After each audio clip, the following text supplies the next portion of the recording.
નમસ્કાર મિત્રો, જય શ્રી કૃષ્ણ, સુપ્રભાત। આજે આપણે અધિક માસ વિશે વાત કરીશું। મારા દરેક વિડીયોને તમે લાઈક શેર કરો છો, મારી ચેનલને જરૂરથી સબસ્ક્રાઇબ કરજો, સાથે બેલ આઇકન પ્રેસ કરી દેજો અને મારા આ વિડીયોને પણ જરૂરથી લાઈક અને શેર કરજો। પુરુષોત્તમ માસ, અધિક માસ, એના વિશે મેં તમને જણાવેલું છે, છતાંય આ ખૂબ પવિત્ર મહિનો છે અને એમાં કઈ તિથિએ શું કરવું જોઈએ એના વિશે હું તમને આજે ખાસ માહિતી આપીશ। પુરુષોત્તમ માસની 30 તિથિના વ્રત અને દાન એના વિશે હું તમને જણાવીશ। એકમનું વ્રત એટલે પાપ વિનાશક, એટલે તલનું દાન કરવું। પુરુષોત્તમ માસના એકમના દિવસે તલનું દાન કરવું। બીજનું વ્રત રાખવું હોય તો રુદ્ર વ્રત કહેવાય ને, એટલે ગોળનું દાન દેવું, જે પ્રેત યોનિમાંથી મુક્તિ અપાવે છે। ત્રીજનું વ્રત એટલે નીલ વ્રત, એટલે એ દિવસે માથામાં તેલ નહીં નાખવું અને બ્રાહ્મણને સીધું દાન કરવું। ચોથનું વ્રત એટલે પ્રીતિ વ્રત, ગૌરી પૂજન કરવું, સૌભાગ્યની વસ્તુનું દાન કરવું। પાંચમનું વ્રત એટલે શિવ વ્રત, શેરડીનું દાન કરવું અથવા દૂધનું દાન કરવું, જેથી અકાળે મૃત્યુ થતું અટકે। છઠનું વ્રત એટલે સોમ વ્રત, મીઠું નહીં ખાવાનું, મીઠાનું દાન કરવું, શત્રુ અને ગુપ્ત રોગથી મુક્તિ મળે છે। સાતમનું વ્રત એટલે સુગતિ, સુખડ ના લાકડાનું દાન કરવું, જેથી સારી ગતિ મળે અને ચોખાનું દાન કરવું।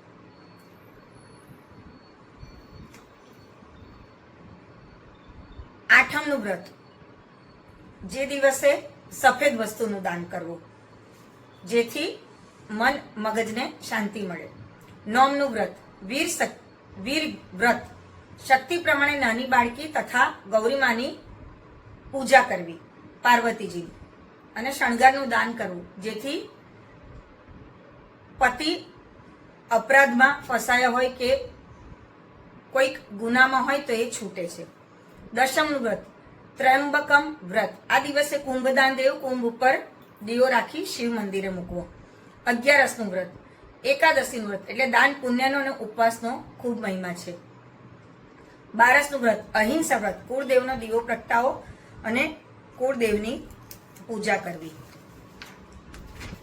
હવે આવશે 13નું વ્રત, તો પ્રદોષ વ્રત એટલે શિવ પૂજન, શિવ દર્શનનો મહિમા છે, શિવાલયમાં જઈને દીવો કરવો, શિવજીનું પૂજન કરવું। 14નું વ્રત શીલ વ્રત, આ દિવસે ઘરને સાફ કરી ઉંબરામાં સાથ્યાપૂર્વક કુળદેવીનો દીવો કરવો। પૂનમનું વ્રત તો પુરુષોત્તમ ભગવાનનું પૂજન કરવું, વિષ્ણુ ભગવાનનું નામ લેવું અને નિંદાનું પાપ આપણને જે લાગ્યું હોય એમાંથી છુટકારો મળે છે। એકમનું વ્રત એટલે વદ, એકમ એટલે દીપણી વ્રત કહેવાય, એ દિવસે લાપસી ખાવી, બ્રાહ્મણને ઘઉંનું દાન કરવું ખૂબ યોગ્ય ગણાય છે। બીજનું વ્રત દ્રઢ વ્રત, આ દિવસે ચંદન, કંકુ, કેસર, અત્તર વગેરે સુગંધી વસ્તુઓનું દાન કરવું, જેથી માતા પિતાના દોષની મુક્તિ થાય છે।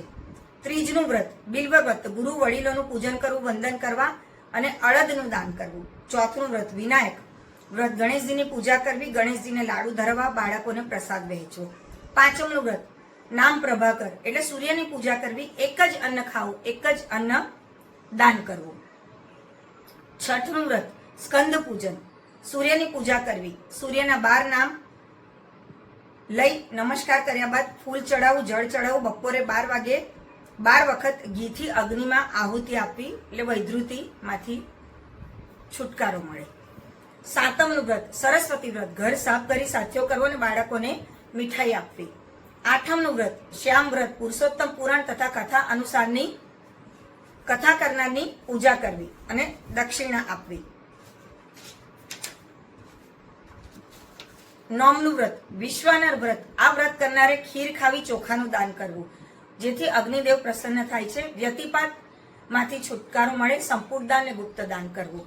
દસમનું વ્રત આનંદ વ્રત, આ દિવસે સોનાના, તાંબાના અથવા માટીના પાત્રમાં જળ ભરી દાન આપવું। 11મું વ્રત પરમાવ્રત, જે સૌભાગ્યનું વ્રત છે, આ દિવસે પતિ સેવા તથા પુરુષોત્તમ ભગવાનનું વ્રત કરવું। 12મું વ્રત વીર વ્રત, આ દિવસે તીર્થ સ્નાન કરવું, તીર્થદેવનું પૂજન, પુરુષોત્તમ ભગવાનનું વ્રત કરવું। 13મું વ્રત યદુ વ્રત કહે છે, અને બપોરે એક ટાણું ન કરવું, સાંજે એક ટાણું કરવું। બાળકોને ગોળ અને દાળિયા વહેંચવા. 14નું વ્રત, આ દિવસે કાંસાનું દાન આપવું જેથી શરીર શુદ્ધ થાય છે. અને 14 અમાસ અથવા અમાસના દિવસે કાંસાનું વાસણ લેવું અને એમાં જો તમારી યથાશક્તિ હોય તો એમાં આખા મહિનાના 31 માલપુડા બનાવી એનો સંપુટ બનાવી એને સૂતરના દોરાથી વીંટી અને રાધાકૃષ્ણ કે વિષ્ણુ લક્ષ્મીનારાયણના મંદિરમાં ચોક્કસથી દાન કરવું જેથી આખા બ્રહ્માંડનું પુણ્ય મળે છે. અને અમાસના દિવસે શક્તિ પ્રમાણે બ્રાહ્મણને સીધું દાન વસ્ત્રદાન આપવું. તો મેં તમને અધિક મહિનામાં કઈ તિથિએ શેનું દાન કરવું ને કયું વ્રત કરવું એની માહિતી આપી. આશા રાખું છું કે મારો આ વિડીયો તમને જરૂરથી ગમશે. તમે એને લાઈક અને શેર કરશો.